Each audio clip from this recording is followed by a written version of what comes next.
कहा जाता है कि आज से लगभग 1.5 मिलियन साल पहले अर्ली ह्यूमन धरती पर आए। जब उन्होंने आज से तकरीबन 15 लाख साल पहले शिकार करने की काबिलियत हासिल कर ली, तो उन्होंने इसी काबिलियत के दम पर कई बड़े बड़े जानवरों को अपना शिकार बनाना शुरू कर दिया था। हमारे पूर्वजों के ऐसा करने के पीछे मुख्यतः 2 कारण है। पहला तो ये कि उनके पास ऐसी तकनीकी और ऐसे हथियार हुआ करते थे जिसकी मदद से वे बड़े बड़े जानवरों को बड़ी ही आसानी से शिकार कर लिया करते थे। इसके अलावा बार बार किसी एक जानवर का या किसी छोटे जानवर का शिकार करने से अच्छा था कि हमारे पूर्वज एक बार किसी बड़े जीव का शिकार कर ले, जिससे न सिर्फ हमारे पूर्वजों की एनर्जी बची बल्कि उन्हें अपने जीवन की बाकी क्रियाओं के लिए भी समय मिल गया। अब इंसानों की उत्पत्ति के पहले क्या सिनेरियो था कि जितने भी जीव उस समय मौजूद हुआ करते थे वे एक नियमित मात्रा में ही रिप्रोडक्शन की प्रक्रिया को अंजाम दिया करते थे, जिससे कभी भी धरती पर अस्थिरता नहीं आई। पर उन्हीं जानवरों के मुकाबले इंसानों ने अपनी जनसंख्या को बहुत ही ज्यादा तेजी से बढ़ाया, जिसकी वजह से न सिर्फ हमारी जनसंख्या में अतिरिक्त वृद्धि देखने को मिली बल्कि हमारी खपत में भी बहुत बड़ा उछाल आया।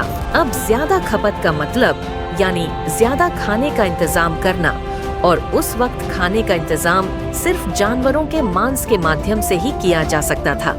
इसी कारण बस अपना और अपने परिवार का पालन पोषण करने के लिए जहां पहले एक इंसान सिर्फ एक जीव का शिकार किया करता था, उसने धीरे धीरे अपने परिवार का पेट भरने के लिए 2 से 3 विशालकाय जानवरों को एक दिन में मारना शुरू कर दिया। और ऐसे ही न जाने कितने हजारों जीव थे जिनका आकार आज के जीवों के मुकाबले बहुत ज्यादा हुआ करता था। पर क्योंकि हम इंसानों ने उन्हें इतनी अधिक तेजी से मारा कि धीरे धीरे उनकी जनसंख्या धरती पर काम होने लगी, और फिर एक वक्त ऐसा भी आया जब यह पूरी तरीके से धरती पर से विलुप्त हो गई। यही कारण है कि ज्यादा से ज्यादा जीव आज तकरीबन 1.5 मिलियन साल पहले ही विलुप्त हो चुके थे, क्योंकि दुर्भाग्यवश हमारे पूर्वजों ने उनकी हत्या के पैमानों को जरूर से ज्यादा बढ़ा दिया। अब अगर विशालकाय जानवरों की जनसंख्या में कमी आ गई तो जाहिर सी बात है कि एक वक्त ऐसा भी आएगा जब इंसानों को पेट काटने की आवश्यकता पड़ी होगी और उनके डेली न्यूट्रिशन में कमी आई होगी। पोषण में कमी का यह असर इंसानों के अलावा जानवरों में भी देखने को मिला है, और यह भी एक मुख्य कारण था कि धीरे धीरे जो जानवर विशालकाय हुआ करते थे उनका आकार पहले के मुकाबले अब काम हो गया था। उदाहरण के लिए जैसे आज के शेरों के लिए अनुमान लगाया जाता है कि वह पहले के जमाने में 2 से 3 फीट से ज्यादा लंबे हुआ करते थे, पर शायद पोषण में आने वाली कमी के कारण धीरे धीरे पीढ़ी दर पीढ़ी उनका आकार कम होता गया, और फिर एक समय ऐसा आया कि वे आज के जितने छोटे बनकर रह गए।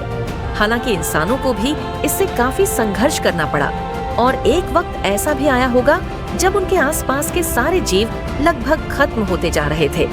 यह भी एक ऐसा पल था जब शायद पूरी मानव सभ्यता भूखमरी के कारण खत्म हो सकती थी। लेकिन कहा जाता है न कि आवश्यकता ही आविष्कार की जननी होती है।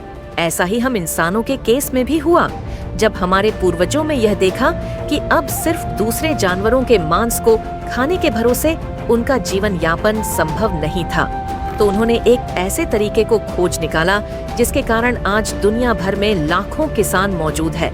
और शिकार करने की उस अल्टरनेटिव का नाम था फार्मिंग। जब हमारे पूर्वजों के पास खाने के लिए बहुत ज्यादा कमी आ गई थी, तब उनके पास किसी नए भोजन को खोजने के अलावा और कोई चारा नहीं बचा था। मजबूरी में जब उन्होंने शुरुआत में पेड़ पौधों की ओर मुख मोड़ा होगा, तो शुरुआत में भले ही उन्होंने जंगल से मौजूद पहले ही उगे हुए फलों को खाया होगा, पर जब उन्हें इस बात का एहसास हुआ होगा कि इसे हम एक परमानेंट खाने का स्रोत भी इस्तेमाल कर सकते हैं, तो उन्होंने इसका सदुपयोग किया होगा, और इसी कारण प्रथा शुरू हुई खेती करने की। दोस्तों, आज के लिए भी बस इतना ही हम आशा करते हैं। ये जानकारी आपको पसंद आई होगी। मिलते हैं आपसे अगली शानदार वीडियो में, तब तक के लिए धन्यवाद।